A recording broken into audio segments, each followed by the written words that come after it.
Jerick na Rod Kelly. Jerick emebe nshi na eziga mpi agbaga ọsọ abịaga na tos Osioma Junction ka nshi agbaga ọsọ abịaga m jizide mpi a just ka m were akpa egwu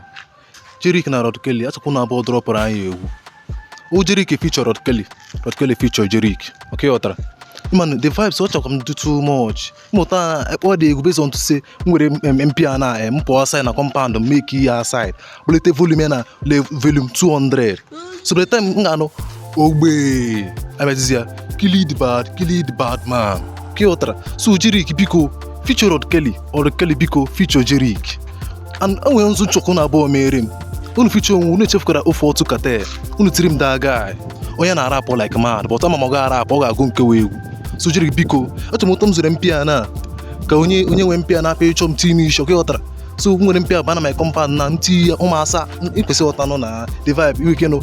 ogbe kill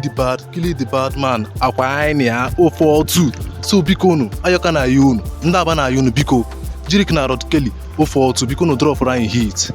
the east is waiting for you guys biko ayọka na ya biko unu drop anyị hit so biko ayọka m na ya so tọbụlụ chidere na